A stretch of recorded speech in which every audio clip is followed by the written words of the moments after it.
በዓለም ዙሪያ ያላችሁ የእግዚአብሔር ቤተሰቦች ቶሮንቶ ከተማ ከሚገኘው ከዚህ ከግሎባል ፋየር ሚኒስትሪ ሰላምታዬን አቀርባለሁ።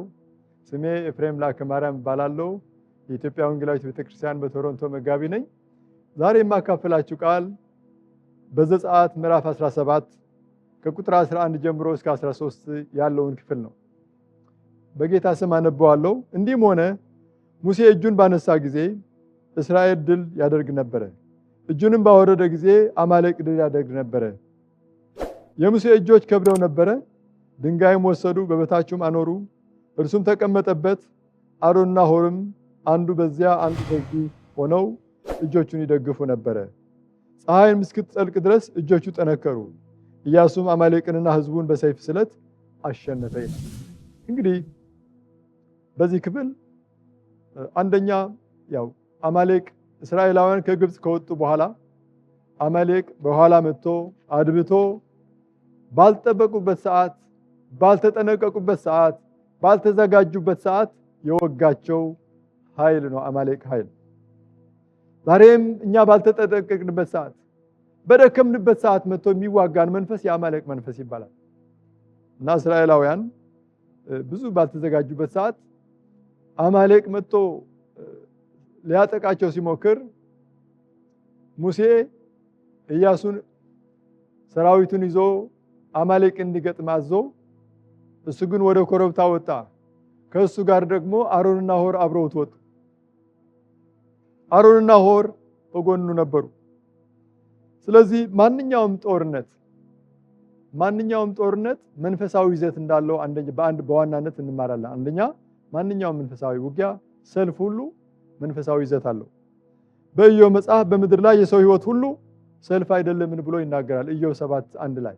ስለዚህ አንቺ ሁላችን የራሳችን ሰልፍ አለብን። ከዚህ ሰልፍ በአሸናፊነት የምንወጣው ግን ከዚህ ከቅዱስ ቃል የምንማረው እጆቻችን ወደ ሰራዊት ጌታ ወደ እግዚአብሔር ከፍ በማድረግ ብቻ እንደሆነ እናያለን። ሁላችን ጦርነት አለብን። አንዳንዱ ጦርነት አካላዊ ጦርነት ይሆናል፣ የጤና ጉዳይ ሊሆን ይችላል።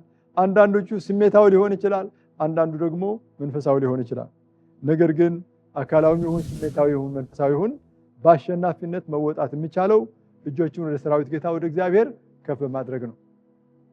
ሁለተኛ የምንማረው ወገኖች ሆይ በመጽናት ቁጥር 12 ላይ የሙሴ እጆች ከብዶ ነበር ይላል እና እጆቻችን በጸሎት ስንቀጥል የሆነ ቦታ ላይ ጊቭ አፕ እንድናደርግ ይሰማናል፣ ይደክመናል።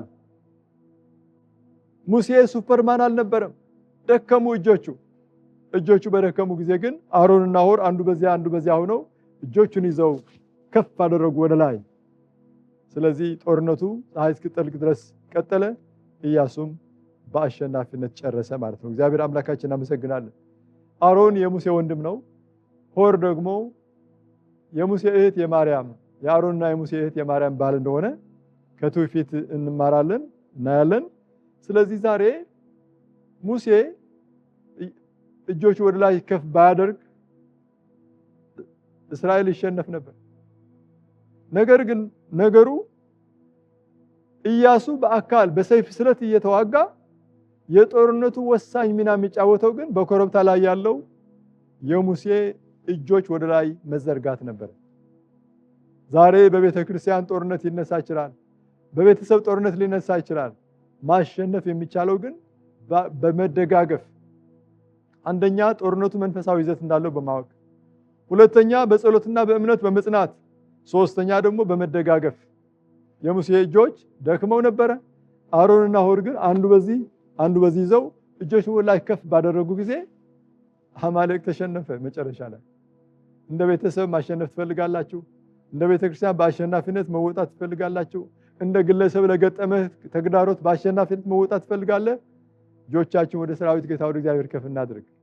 አንዱ ሲደክም ደግሞ አንዳችን እንደግፈው። እግዚአብሔር አምላካችን እጅግ አድርገን እናመሰግናለን።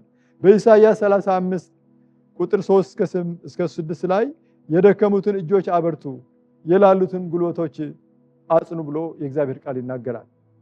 እንደገና በእጅ በመያዝ በመደጋገፍ ብቻ አይደለም፣ በእግዚአብሔር ቃል ወንድማችን በመደገፍ፣ በእግዚአብሔር ቃል እህታችን በመደገፍ ያቺ ሰው በድል እንድትወጣ ያ ሰው በድል እንዲወጣ እንችላለን። በኢሳይያስ 50 ቁጥር 4 ላይ የደከሙትን በቃል እንዴት እንደምደግፍ አውቅ ዘንድ ጌታ እግዚአብሔር የተማሩትን ምላስ ሰጥቶኛል ብሎ ይናገራል። አዎ ዛሬ ብዙ የቆጡን የባጡን የሚናገር ምላስ አለ። ነገር ግን የደከመውን በቃል የሚያበረታ የእግዚአብሔር ቃል የሚናገር እግዚአብሔር ቃል ያበረታናል ወገኖች፣ ብርታት ነው። ብዙ ሰዎች ቃል ሲመጣላቸው የበርቱ ሰዎች አውቃለሁ። ስለዚህ በቃል ማበርታት እግዚአብሔር አምላካችን እናመሰግናለን። ሌላው ምንድነው? እጆች ብቻ ሳይሆኑ አይኖቻችን ወደ ሰማይ ወደ ሰራዊት ጌታ እግዚአብሔር ማንሳት እንደሚገባን ከእግዚአብሔር ቃል እንማራለን። እግዚአብሔር ይመስገን። በሁለተኛ ዜና ምዕራፍ 20 ላይ ንጉስ ኢዮሳፍጥ በጦርነት ነገስታት በተከበበ ጊዜ የመጣብንን ኃይል እንቃወም ዘንድ አንችልም፣ ምን እንደምናደርግም አናውቅም፣ ነገር ግን አይኖቻቸው ወደ አንተ ናቸው ብሎ ሲጸልይ እንመለከታለን። ብዙም ቆመው ጸልዩ ነበረ። ስለዚህ የእግዚአብሔር ቃል የእግዚአብሔር መንፈስ መጥቶ በቃል ተናገረው። ሰልፉ የእግዚአብሔር ነው፣ በዚህ ጦርነት እናንተ የምትዋጉ አይደላችሁም፣ ሰልፉ የእግዚአብሔር ነው የሚል ቃል መጣላቸው። በእርግጥ እጆቻቸውን አይኖቻቸውን ወደ ሰማይ ከፍ ስላደረጉ እጆቻችን ወደ ሰማይ ከፍ ስናደርግ አይኖቻችን ወደ ሰማይ ከፍ ስናደርግ አምላካችን ጣልቃ እንዲገባ ስንለምን ያን ጊዜ ሰልፉ የእግዚአብሔር ይሆናል።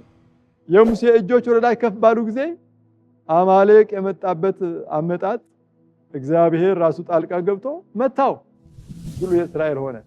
ስለዚህ በእግዚአብሔር የመደገፍ በእግዚአብሔር የመታመን በእግዚአብሔር ወገኖች ሆይ ታማኝነት በዛ የመደገፍ ምስጢር እጆችን ወደ ሰማይ ከፍ ማድረግ ነው።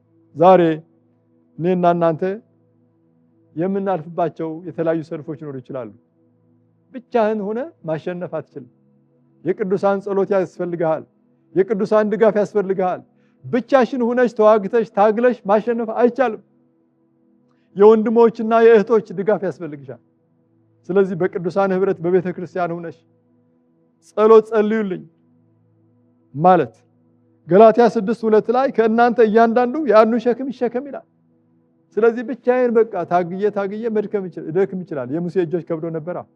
ነገር ግን አሮንና ሆር ድጋፍ አጠቃላይ የሶስቱም ደግሞ እዛ በኮረብታ ላይ ሆኖ መጸለይ መደጋገፍ የእስራኤል አሸናፊነት ዋስትና ሰጠ።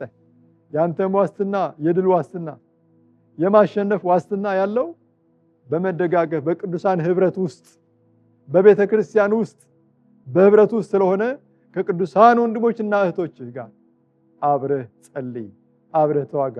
ድሉ ያንተ ይሆናል፣ ድሉ ያንቺ ይሆናል። እግዚአብሔር አምላካችን እጅግ አድርገን እናመሰግናለን። መጽናት የሚለው አንዱ ምስጢር ደግሞ በጣም እንግዲህ አንደኛ ያው መንፈሳዊ ነገር ማንኛውም ጦርነት መንፈሳዊ ይዘት አለው ብያለሁ። ሁለተኛ ለማሸነፍ መጽናት እንደሚያስፈልገን ሊከብደን ይችላል፣ ጊቭአፕ ማድረግ ሊሰማን ይችላል፣ ግን መጽናት የሚለው ነገር አለ። ሶስተኛ መደጋገፍ የሚል የአሮንና የሆር የሙሴን እጅ መደገፍ፣ አራተኛ ግን እጅ ማንሳት የሚለው በአጠቃላይ in whatever situation you are እጆችን ወደ ሰራዊት ጌታ እግዚአብሔር ማንሳት እንዳለ እጅ የሚያነሳ ሁሉ አሸናፊ እንደሚሆን እጆችን ወደ ሰራዊት ጌታ እግዚአብሔር ያነሳ በሰልፍ ሁሉ በማሸነፍ እንደሚያልቅ በመከናወን እንደሚያልቅ ከዚህ ምስጢር እንማለን። እነዚህ አራት ነገሮችን ላስተላልፍ ፈልጋለሁ። የማራቶን ሩጫ ሰው ሁሉ በቃ ተሰልፎ ይሮጣል። መንገድ ላይ ኪሎሜትሮች እየጨመሩ ሲሄዱ ግን መዳከም ይመጣል፣ ጊቭአፕ ማድረግ ይመጣልና አሁን መጀመሪያ ላይ የፍጥነት እሹ ነበረ። መሃል ላይ ሲደርስ ግን ጥያቄው የፍጥነት ጉዳይ አይደለም፣ የመጽናት ጉዳይ ነው፣ የመጨረስ ጉዳይ ነው። ስለዚህ ጸንተን ስንቆም አንደኛ መንፈሳዊ ይዘት እንዳለው ማንኛውም ጦርነት ማወቅ፣ ሁለተኛ ጸንተን መቆም፣ ሶስተኛ የቅዱሳን ድጋፍ፣ አራተኛ በቃ እጆች በቃ ማንሳት እዛ ላይ መጠበቅ። እግዚአብሔር ይመስገን በዚህ ቃል ተባርኬያለሁ። ይህን ቃል አካፍላችኋለሁ። ላላችሁበት ሰልፍ ላላችሁበት ውጊያ እጆቻችሁን ወደ ሰማይ ከፍ አድርጉ፣ ወደ ሰማይ አምላክ ከፍ አድርጉ። እግዚአብሔር በድል ይባርካችኋል። እግዚአብሔር ይባርካችሁ፣ ይጠብቃችሁ። እግዚአብሔር ፊቱን ያብራላችሁ፣ ይራራላችሁ። እግዚአብሔር ፊቱን ወደ እናንተ ያንሳ፣ ሰላምን ይስጣችሁ። በአብ በወልድ በመንፈስ ቅዱስ አንድ አምላክ ስም ዛሬ የደከማችሁ ካላችሁ በርቱ። እግዚአብሔር ይባርካችሁ። ወዳችኋለሁ። ተባረኩ። አሜን።